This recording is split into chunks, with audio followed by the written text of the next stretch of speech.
The Locked On Podcast Network presents the NFL Big 3 in 30.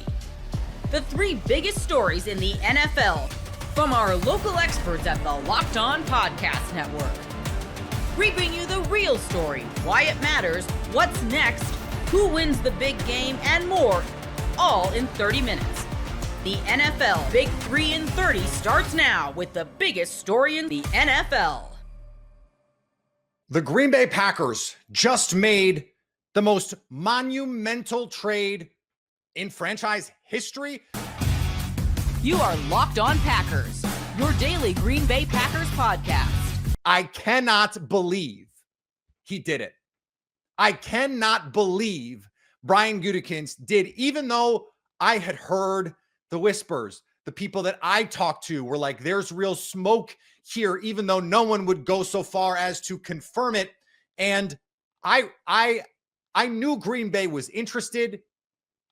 I was dubious the Cowboys would actually pull the trigger. And what turned out to be true, and I had heard this morning as we record this live on Thursday late afternoon, I had heard this morning it was over. The relationship with Jerry and Micah had become irreconcilable. This is like when a couple gets a divorce citing irreconcilable differences. That's what this was.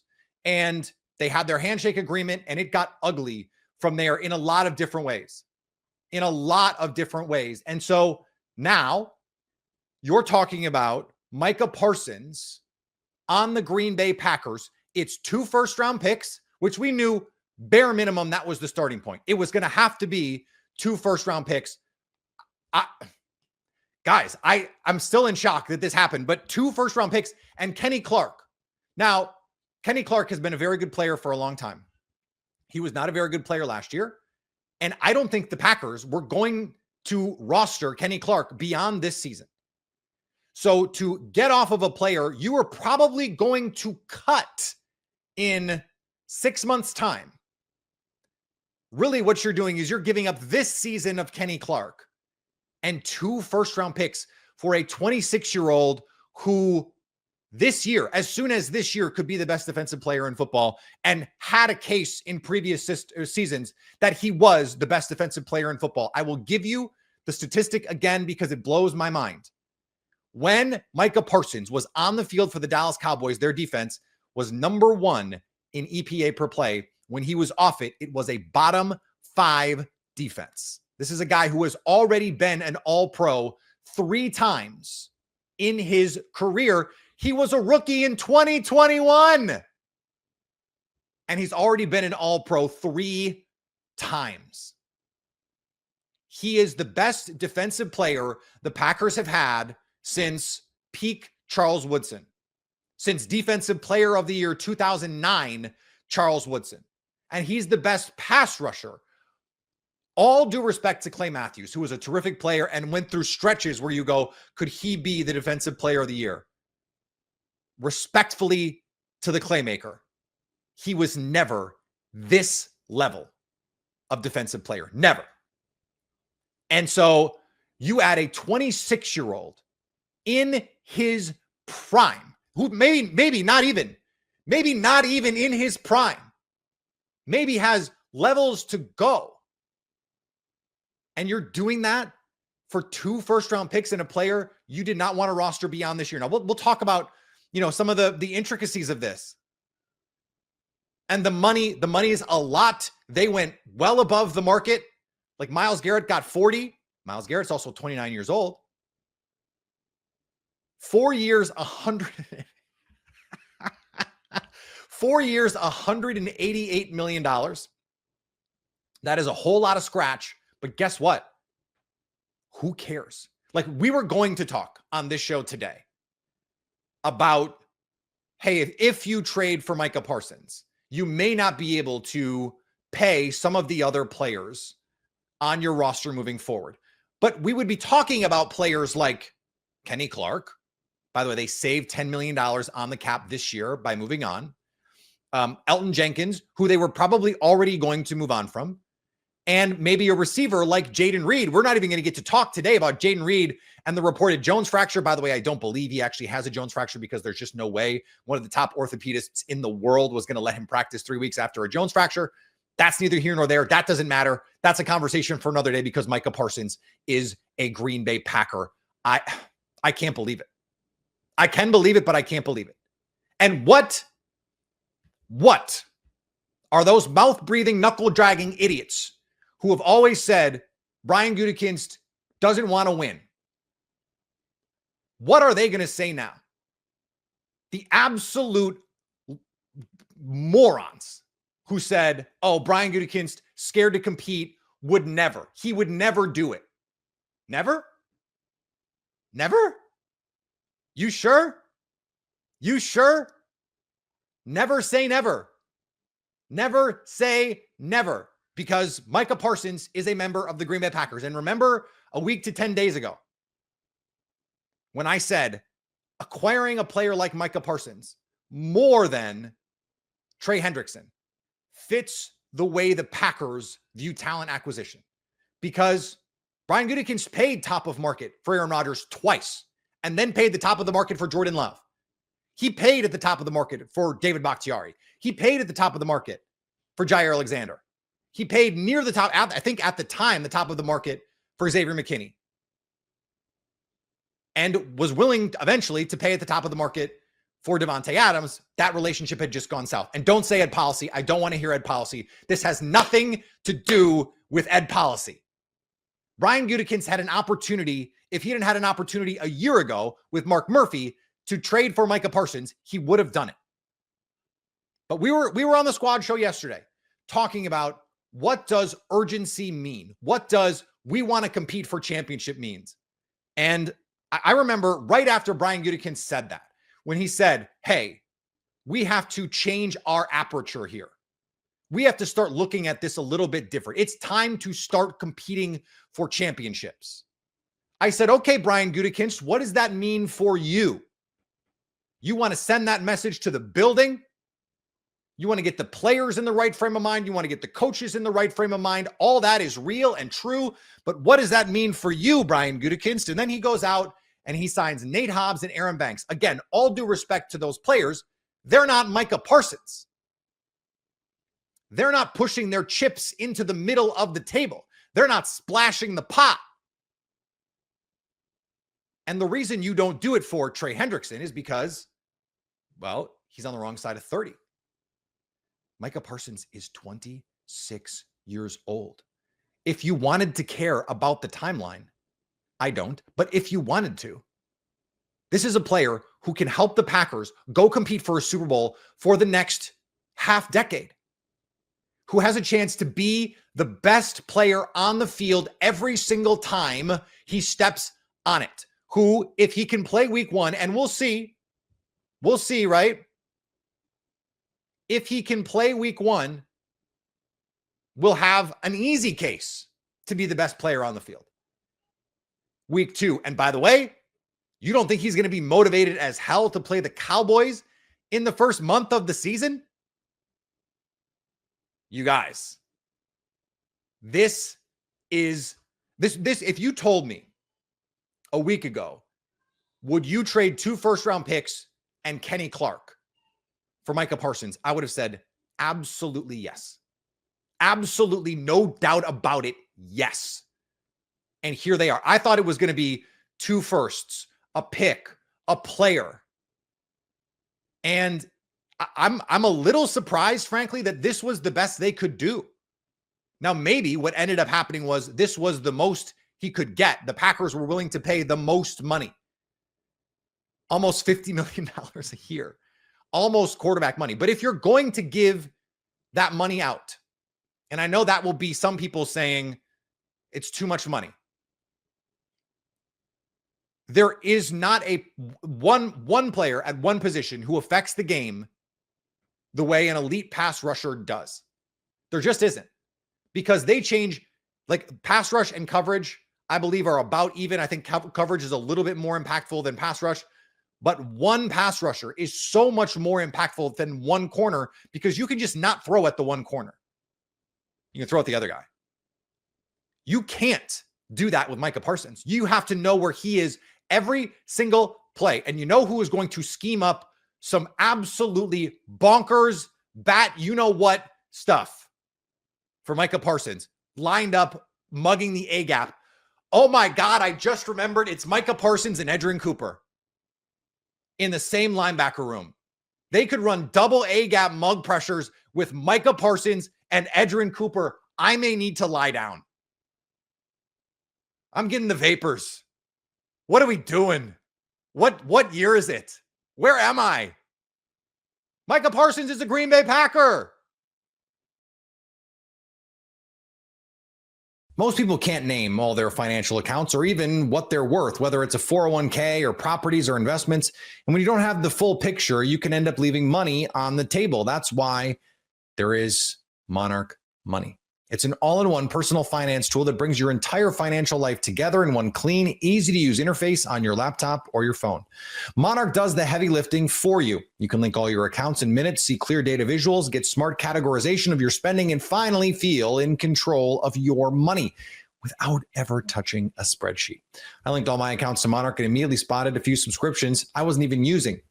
Canceling those all can save you money every month. Don't let financial opportunities slip through the cracks. Use code LOCKEDONNFL at monarchmoney.com in your browser for half off your first year. That's 50% off your first year at monarchmoney.com with code LOCKEDONNFL. The Dallas Cowboys have just made the worst trade in franchise history. You are Locked On Cowboys, your daily Dallas Cowboys podcast. Part of the Locked On Podcast Network, your team every day. The Cowboys have traded traded Micah Parsons to the Green Bay Packers for a 2026 and 2027 first-round pick. They also get back defensive tackle Kenny Clark. This all seemed to really escalate. It seemed like last night things started to really pick up. And then today it sounded like the Cowboys just started listening to offers. And then by the afternoon, he was gone. Why? I mean, the why part is something we'll be asking, I think, for a long time. I have no idea. Like, look, I mean, there's there's not going to be a ton of great analysis going on in this episode right now, because right now we're two fans of the Cowboys who are deeply upset with what this team is doing. So I can't speak to the why. I have, if I'm honestly making a guess, and again, this is me angrily lashing out too, probably. Jerry made the he violated the cardinal rule of negotiation. He let his money get mad, and because of that, he made a stupid decision in which the Cowboys traded the most valuable piece that they had on their team for cents on the dollar, to get only 2 first-round picks and a almost 30-year-old nose tackle. Look, this is not the way that I talked about trading for a nose tackle, guys. Like, this is ridiculous. So, I think the why it happened is because two sides got really stubborn, and then one side did something extra stupid, and they kind of were just doing escalating levels of stupid things, and finally, the Joneses kind of made their ultimate play. There isn't, you and I were talking about this. There is no legitimate team building, angle that you could put on this that explains the reason why this trade happened, when it happened, for the amount that it happened for. So any kind of explanation coming out of the Cowboys camp on that tries to sue the way that this went down, the timing of how it went down and what it went down for. Is going to be pretty pathetic, to be honest. It sucks all the way around. Like, you want your teams to be uplifting, and you want to watch them and have them give you hope and excitement. And it feels like for the last couple of years, the Cowboys have been anything but. It's been a drain. And honestly, you and I were talking on Twitter the other day about, I've had a hard time even getting excited about the George Pickens stuff, because he's had a really good training camp, because it just felt like this Micah Parsons situation has sucked all the oxygen out of the room and out of the franchise, right? And now that he's gone, it feels even more so like that. Like, you draft a guy in round 1, he becomes everything you could ever hope for. He's in the prime of his career, and you trade him away to one of your biggest rivals, right? I don't get it. I understand that there was maybe some things behind the scenes. We can get to it a little bit. None of it means that you should be trading your best player. Again, I wish I had better analysis. Than it sucks, but that's what it is. That's where we are right now. I mean, I don't. I think it's probably the best analysis there is. It sucks. Like, I mean, honestly, like, I just don't understand like how this team just has no concept for timelines, like for building a window and then existing in the window. They keep shattering it by making all these kind of mismatching decisions on a whim. And again, like, to get mad and like I said, take a total bath on the best asset that you have, beyond just having one of the best players in the NFL and playing him and trying to win, which makes sense for the window that you have currently where you traded for George Pickens. You believe that you actually are doing something. So like, you actually think that you have a chance to make moves this year. And then suddenly a week before the season, you trade the one piece that your entire defense is built around. Like, it doesn't, again, they're going to try to come out here and try to make sense of this and explain away reasons why this happened. There are no good football reasons for why this happened. This is a complete disaster. And I just feel bad for Dallas sports fans. You lose your best basketball player in Luka Doncic, and then you lose Micah Parsons. And there's a lot of fans out there that are like my age who they never got to see the Cowboys win the Super Bowls or be in NFC championship games. And they've been kind of a laughing stock. They've been competitive, but they've been a laughing stock around the league. And this is just another one of those moments. And now, yes, you have this future draft capital, which we'll get to in a little bit, but it feels like at this moment in time, you're further away from getting back to the NFC championship game in a long, long time. And if you just made the conference even harder, it's tough to find reasons to be optimistic about this team, not only this year, but moving forward, because I think the big thing is we don't trust the people in charge of this team. And this is just another move that shows why they shouldn't be trusted. And to speak for maybe some older Cowboy fans who do remember the championships, I mean, that's so far ago now that the sheer volume of crap that the Joneses have like piled on top of us these last few years, it's hard for any of us to even reach back that far to try to like, hold on to some good feelings about the way this team gets treated by the ownership. It's hard to make an argument that this team is serious about trying to get together a winning football team when it feels like once again priorities other than winning have made a major decision on personnel this year. Well, and remember one of the reasons we heard last year why the Cowboys were hesitant about giving like Dak Prescott money and CeeDee Lamb money is because I can remember Stephen Jones saying, well, we got to save some of that pie for number 11, right? So that's why they were talking about this the whole time. And then you lose Micah Parsons anyways. And it's whatever. The number's the number. He got $47 million, whatever it is.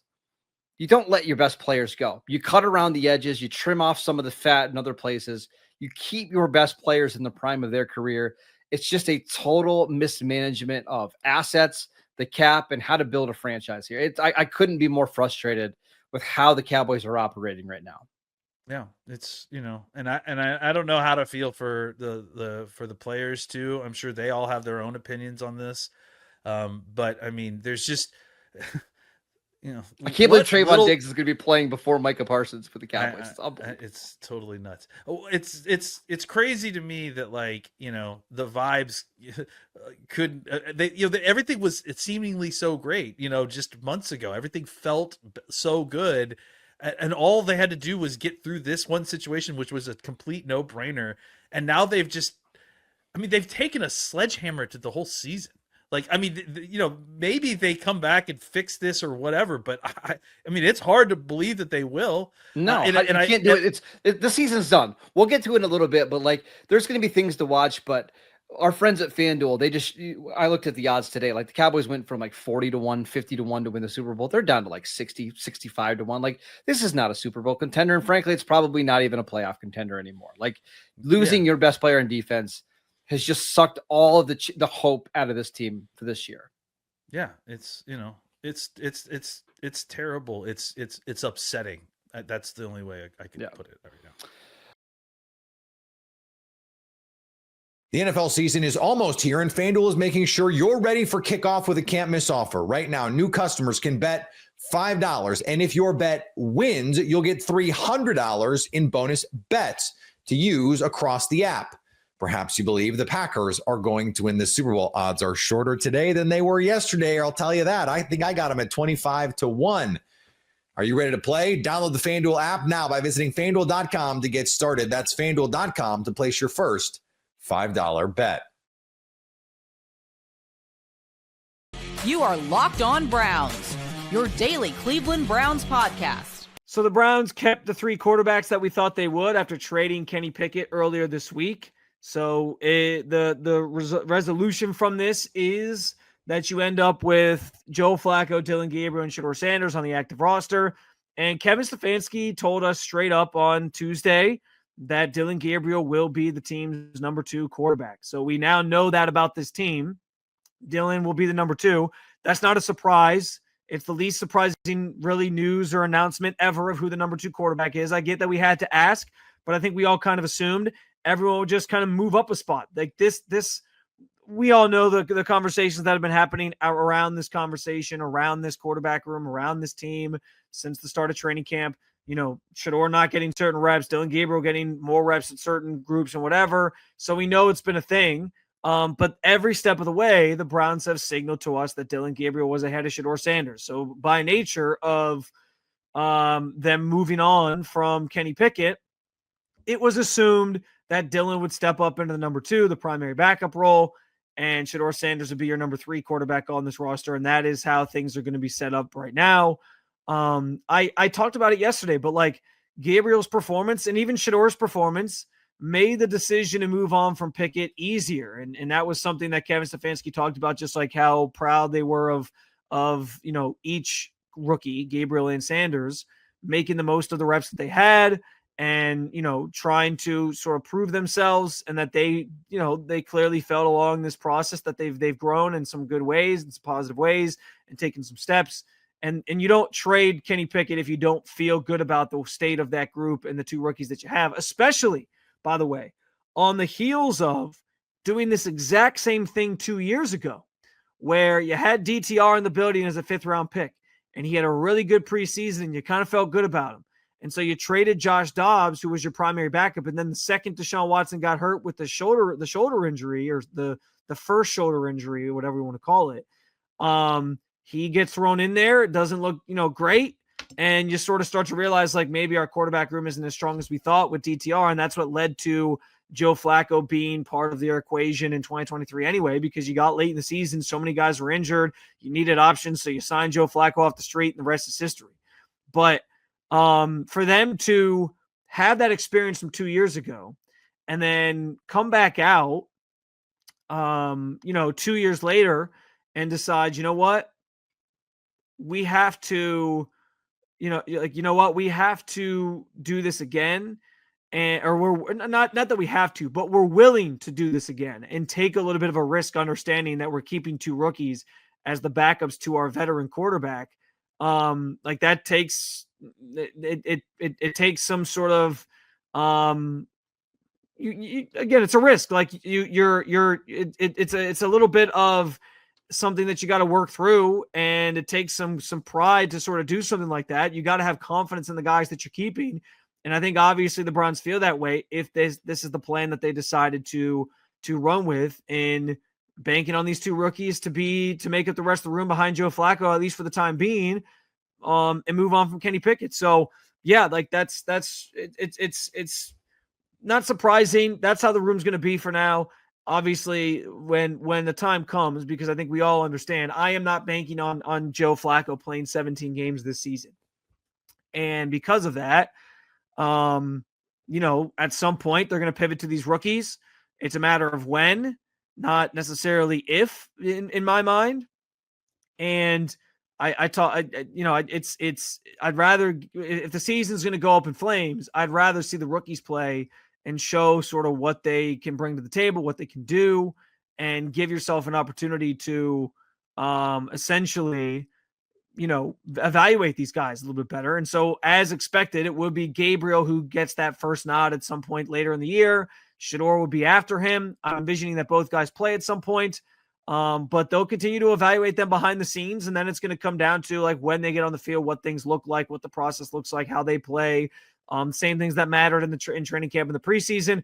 And so we'll get to those things down the line, but certainly a lot of confidence in these two rookies to put them as the primary backups to Joe Flacco. And as I think everyone sort of anticipated, because throughout training camp in the preseason, it's constantly been Flacco, Pickett, Gabriel, Sanders, and nothing has changed that. I think this was the expected outcome, that Gabriel will be the next man up behind Flacco. Shedeur would be after him. And then Deshaun Watson's kind of just lurking in the shadows, which, by the way, that's an interesting part of this conversation as well. Because as part of the 53-man roster transactions, Deshaun was reverted to the reserve/pup list to start the year. It means that he now has to miss the first 4 games of the season, same way Nick Chubb did last year when he was, reverted to the pup list.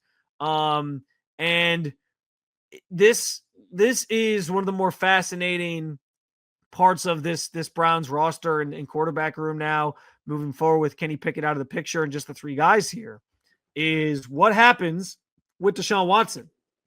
What does this thing look like once he's maybe cleared to play? I don't have that answer. Nobody has that answer at this juncture.